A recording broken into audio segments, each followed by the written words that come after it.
विषय हिंदी, पाठ क्रमांक 5। पाठ का नाम है जूलिया। लेखक का नाम अंतोन चेखव। यह एकांकी जो हमें दब्बूपन त्याग कर अपने अधिकार, न्याय और अपने हक के लिए सजग रहने के लिए प्रेरित करती है। हम देख रहे हैं कि गृहस्वामी जूलिया को अच्छा सबक सिखाने के लिए किस तरह से उसे परेशान कर रहे हैं। तो उसके 2 महीने जो 40 रुपये प्रति माह तय हुआ था रूबल बच्चों को पढ़ाने के लिए, गृहस्वामी के 2 बच्चे जिनका नाम कोल्या और वाण्या, तो उसके 60 रूबल होते हैं। 60 में से उसे घटाते घटाते कहाँ तक आते हैं? 14 तक आते हैं। और उसे कहते हैं कि क्यों, हिसाब ठीक है ना? तो जूलिया बाद में बताती है कि मालकिन ने मुझे केवल एक बार कितने दिए थे? 3 रूबल दिए थे। तो गृहस्वामी जैसे आसमान गिरा हो, अच्छा, और इतनी बड़ी बात तुम्हारी मालकिन ने मुझे बताई तक नहीं।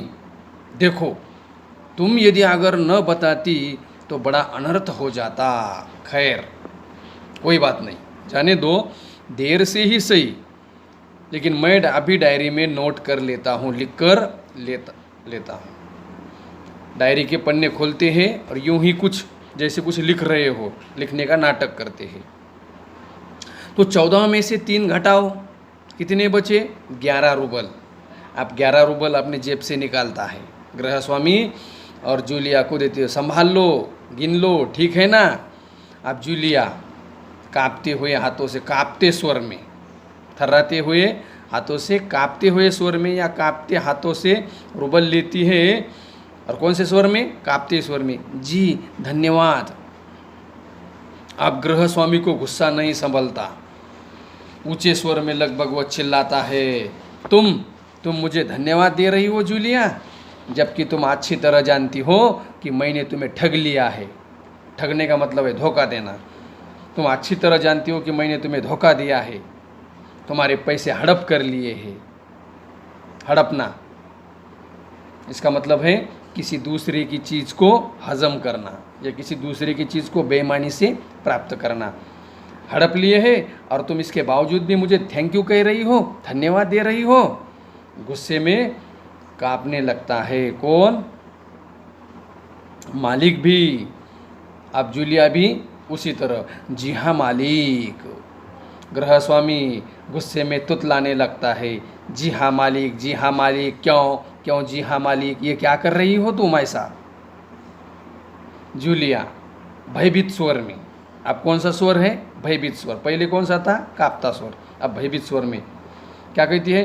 क्योंकि इसके पहले मैंने जहाँ जहाँ काम किया है उन लोगों ने मुझे 1 पैसा तक नहीं दिया। आप कुछ तो दे रहे हैं। धन्यवाद क्यों कह रही है? क्योंकि 60 में से कम तुमने 11 तो दिए हैं, और इसके पहले मैंने जहाँ जहाँ काम किया था उनमें से किसी ने भी मुझे 1 पैसा भी नहीं दिया। अब आपने तो 11 दिए हैं, इसलिए मैं धन्यवाद दे रही हूँ। तो गृहस्वामी क्रोध के कारण उत्तेजित स्वर में, उन लोगों ने तुम्हें 1 पैसा तक नहीं दिया जूलिया, ये बात मुझे जानकर जरा भी आश्चर्य नहीं हो रहा। जूलिया, मुझे इस बात के लिए माफ़ कर देना कि मैंने तुम्हारे साथ क्रूर मजाक किया है। निर्दयी, क्रूर का मतलब है निर्दयी मजाक किया है, पर मैं तुम्हें सबक सिखाना चाहता था। देखो जूलिया, मैं तुम्हारा 1 पैसा भी नहीं लूँगा या मारूंगा या कम करूँगा जेब से निकाल कर। ये है तुम्हारे 80 रूबल। कितने देता है? जेब से निकाल कर 80 रूबल देता है कि जूलिया, मैं तुम्हें पाठ पढ़ाना चाहता था, यह तुम्हारे 80 रूबल रहे हैं, और इसके पहले किसी ने तुम्हें 1 रुपया भी नहीं दिया, 1 रूबल भी नहीं दिया। इसका मुझे कोई आश्चर्य नहीं है, क्योंकि तुम हो ही ऐसी। तो अब उसे कहता है